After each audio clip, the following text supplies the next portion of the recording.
Zutomba wo tomba ni zuso zule tomba ni. Those five, and the first one is this Lamrim Chenmo. Of course, before he wrote Lamrim Chenmo, he wrote the praise to the dependent origination, hymn, and he had a breakthrough. Actually, as I said, he struggled, right? He really wanted to understand. So he consulted this teacher, mystical figure. Initially, he was not able to communicate with this mystical figure, Manjushri, but later on, he was able to communicate directly. Then how can I understand? Day and night. That occupied his mind. Then he said, go and do a purification practice. Then he took a handful of disciples. Then he went to Orca. Then he purified and accumulated positive potentials, merit. Eventually, after that, he was able to break through. He had a dream. I'm sure you read about or heard about he had a dream. You know, when we are thinking day and night, something, some topic, something, it comes into the dream, right? This unconscious, like a subtle mind also influenced. Then he was dreaming, whose interpretation is around that time already. You know, Nagarjuna, Buddha Parita. Okay, I'm throwing at those of you who are not familiar with this terminology. Maybe I have to go through. First, the Buddha, right? He taught the Prajnaparamita Sutra, Heart Sutra included, you know, that emptiness teaching, and the second, turning the wheel of Dharma, that the emptiness teaching. So Buddha was origin of this teaching. Buddha didn't teach emptiness right away. Then when he taught, Arhat fainted, because this was quite shocking teaching. You can read the Heart Sutra, right? Form is empty, emptiness is a form, emptiness is not other than the form, and so forth. How we interpret that sort of statement, Buddha's teaching. Then after that, second century, Nagarjuna appeared. We are talking about still Indian scene. I want you to imagine that time. Nagarjuna wrote the root text, for example, root Madhyamaka Karika, also a few things, Ratnabali, and so forth. So then, again, how scholars, yogis try to understand the Nagarjuna, then whole things developed. Then Buddha Parita first. I'm just naming a few famous ones.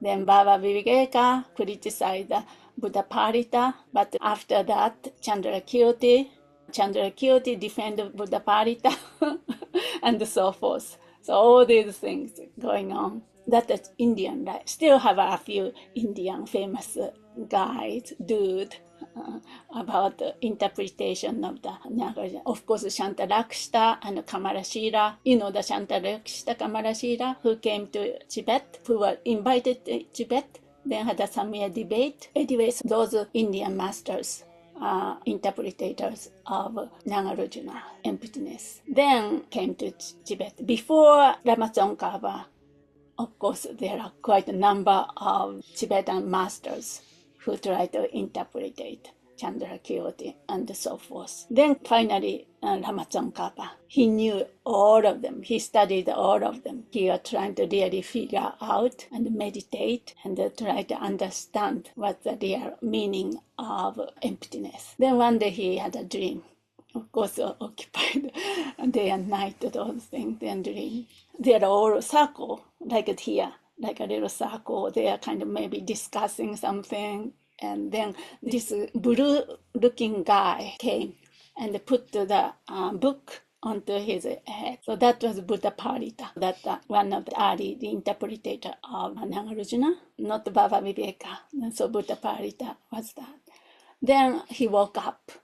Then he looked at the bookshelf. That's the Buddha Parita's text. Buddha Parita is, you can say, the Prasangika lineage, or Prasangika approach. Of course, Chandrakirti inherited Buddha Parita, but Chandrakirti is the one who really expanded, and Lama Tsongkhapa heavily on his writing. Those people who are not familiar with those names may get a bit confused. But don't worry right now, without any script, I'm just saying Lama Tsongkhapa was trying to understand. Then he took this, Buddha Parita, Chandrakirti's interpretation is correct. Not only theoretical, through his own experience, he understood. Then he woke up, and then finally he had a breakthrough. Am I talking about the second point, Tsongkhapa and the historical background of emptiness and the interpreters? Maybe I should say a few words about Tsongkhapa's role in Madhyamaka interpretation history, you can say, interpreter's history. He clarified and synthesizes the view. Tsongkhapa refined and clarify the Prasangika Madhyamaka. We're going to go into what's that specific kind of branch of interpretation.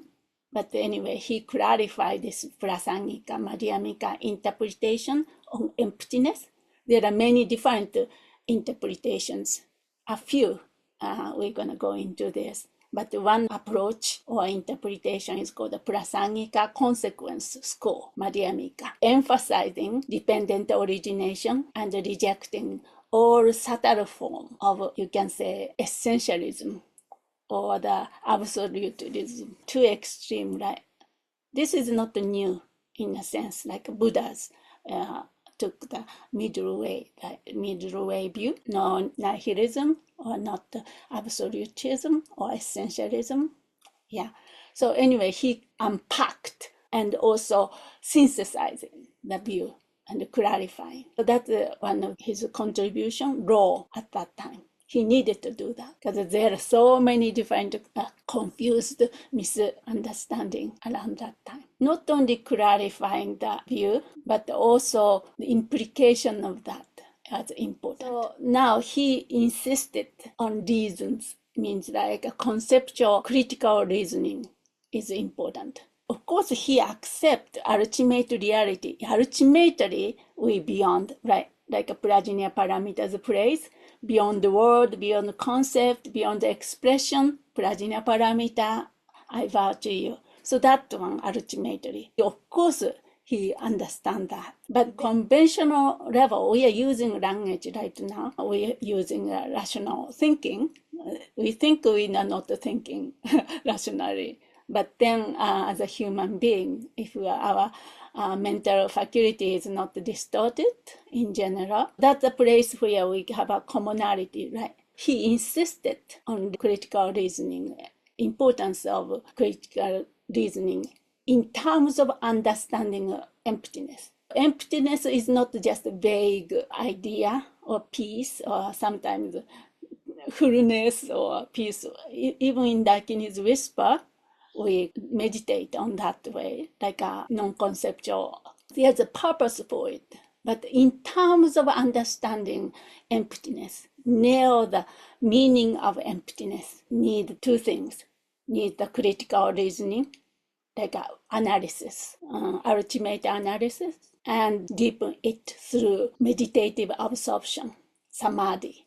Again, combination of samadhi and wisdom and samadhi. Those two things are important in terms of my method, and not one or other. In the West, often going into the meditation, of course, mindful meditation, but no matter how long we practice mindful meditation, or the shamatha even, we never be able to cut through the root of samsara, as we went over, right? We have to use that meditative absorption to support or to deepen the content, which is wisdom of emptiness. That's one of his insistence or his emphasis, because around that time, as I explained, there are lots of yogis are like that, because, ultimately non-conceptual, so just try to get rid of concept is the way to get into emptiness.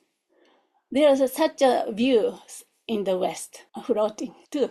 Even I notice in Dakini's whisper community, some people come from lots of different backgrounds and then have some kind of expectation of this very naive understanding emptiness. Very important to develop the meditation. That's the foundation. And the disciplined mind is important. But really important to understand what really emptiness means precisely, correctly. That's the thing. This is a methodological and accessible path. So that's the second law in Madhyamaka history, insistent on the critical reasoning and the meditation, or the combination of those. Therefore, he was a logician and a yogi. So our lineage really beautifully integrated those two things, not one or other. Regardless how people from other traditions view us, we who are connected to this lineage should really understand this, the integration of the both. Then third, Lama Tsongkhapa's function, maybe not too relevant in this context, but the bridge Sutra and Tantra. Tantra is an extension of the Sutra. Tsongkhapa asserted that even in Tantra, the ultimate view remains Madhyamaka emptiness. No difference, period. Therefore, it's so important to nail the precise understanding of emptiness. He maintained a doctrinal continuity between Sutra and the Tantric path. That's number 3. Then, of course, his text became a kind of monastic text, incorporated into monastic curriculum.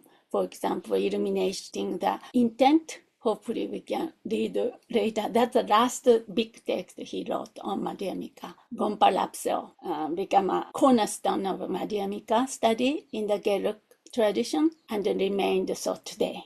Even at this time, monks are studying this text, shaping the generation of scholars and practitioners.